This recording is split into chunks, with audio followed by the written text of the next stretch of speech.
I got a rainbow tied all around my shoulder.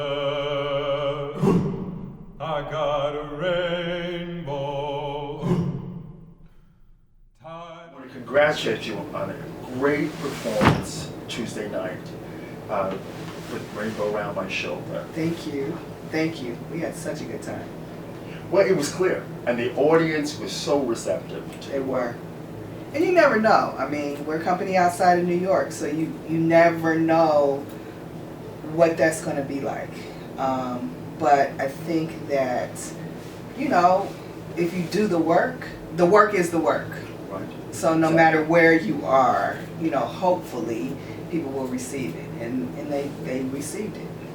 That I want to talk to you about is the importance of these works, not only preserving them, but making sure that that new audiences are, you know, brought into the fold. Mm-hmm. Because I read something recently, and I won't mention the name, it doesn't really matter, but they call this a minor work. Well, this is obviously someone who really didn't understand the roots of African American dance. Yes. And didn't understand the importance of this work and how Donald McHale himself fits into that framework. Well, I mean, there are several choreographers that one could put in a category of several African American choreographers, and Mr. McHale is one. His works span time, they span history, they speak of history, and from that point of view, for me as an artist, for me as a director, for me as a curator of dance, if you might, easily puts Rainbow Around My Shoulder into the category of a major modern dance work. And you also have two other of his works in the repertoire. DCDC has been very privileged to have worked with Mr. McHale over the years. And so during that time, with our relationship with the American Dance Festival, we were able to acquire 3 of his works: District Storyville, Games, and Rainbow Around My Shoulder. Now, all 3 of those are important modern dance works. We're not even talking about African American. Right. It's just important modern dance works. Correct. I think that because some of these people, because Donald McHale doesn't have a company, because Ulysses Dub didn't have a company, because Tally Beatty, after he had this whole collection of works, didn't have a company, having other repertory companies that can perform them help to preserve them. I mean, they don't do anybody any good in a vault on film. Right. And so, you know, the dynamic of being able to perform a piece like Rainbow keeps it a piece of living history. As long as somebody's performing it, it stays out there.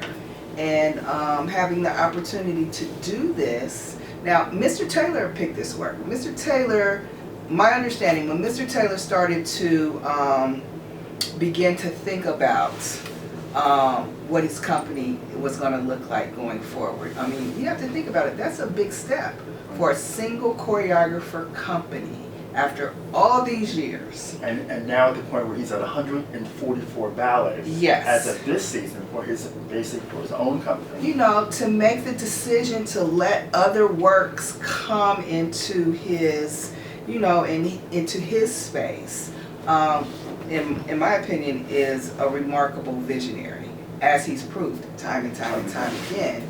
And so he and Mr. McHale danced in the Graham Company together, so they have a relationship. So I'm sure they've watched each other's careers over the years, the ups, downs, and everything in between.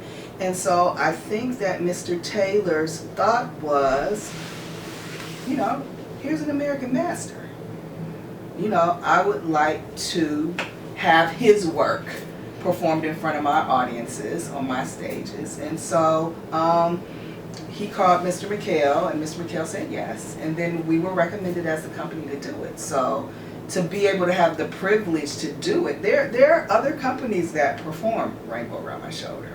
And so for Dayton to be able to do it and be a part of. As we were going through this process, as we were restaging this with our dancers, I kept saying to them, you guys, this is a new page in dance history.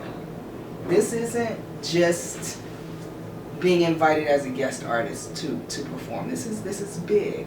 The opportunity for my dancers to actually work with Mr. McHale, for Mr. McHale to coach the ballet on them, is a gift. I mean, there are a lot of ways that a work can transcend time. You go way back, law of notation, blah, blah, blah, but there is nothing that can equate to working with the actual choreographer. And so they got a chance to do that. And so I'm actually over the moon about it. The weight in the bodies, especially the male bodies, how just that opening, how they came in, the weight in the bodies was reminiscent. You know what it reminded me of? It reminded me of the Ailey Company in the 70s. Oh wow, what a compliment. We worked really hard. Geraldine, our founder, my mother, the bolt that held everything together is the authenticity. When somebody comes in and creates a ballet, whether it's a new ballet, whether it's a restaging of the ballet, that we keep that as true to form as we possibly can, and we work very, very hard to do that. Choreographers come in now, emerging choreographers, mid-career choreographers, iconic choreographers, and are so pleased that we keep the original intent in the way that we do. But we work really hard at that. You know, when you mentioned your mom, I remember taking class at a storefront. And at the time they were elated because I was a guy. Right. And at that time the company was only female. And the girls would dance the male parts. They would dress in the costumes and take on the persona and dance the male parts.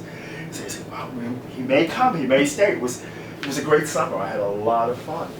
And to see, to reminisce back on that time and to see you now running, keeping her vision alive, really.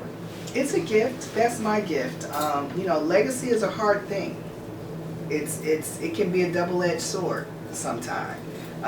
It's as wonderful as it is difficult, sometimes. But she taught us well. I didn't go directly into the seat after her death. We had a wonderful, wonderful artistic director by the name of Kevin Ward, who was artistic director for 8 years. And then when he decided he wanted to do something different, with his life, I got the opportunity. And preserving a legacy and creating a vision that stays relevant for the time is an interesting problem to have to solve from year to year. I think you're doing a great job. Thank you. Of problem solving. Thank you very much. Now, for those who don't know what Rainbow Round My Shoulder is about, I'd like you to share that with us also. Rainbow Round My Shoulder was created about men in the Deep South in work camps on chain gangs. They're prisoners. And this ballet prolifically tells the story of the images of the women that you see throughout the ballet that they use literally to keep themselves alive. Their thoughts and their remembrances of their sweethearts, their mothers, their lovers is what they have to hold on to, along with the camaraderie and support of the man standing on the left of you or on the right of you. And so it becomes this really dynamic ballet. He called it Rainbow Round My Shoulder because of the pick that you break the rocks with is sickled, and when you hold it over your shoulder, it wraps around your shoulder. And so that imagery he took and helped name the ballet. Mr. McHale is a prolific storyteller. If you see his works, you go, wow, and wow, and wow. And so this is one, unfortunately, and there's been many conversations about this in our own internal structure as well as since we've been here, about how prevalent the subject matter still Well, is it- today in it hasn't- that's- 2016. Well, that was the point I was going to make. You know, the idea of mass incarceration. When you think of the chain gangs, that was a practice started in Florida right after Reconstruction. Right. And it was because then we no longer have slaves.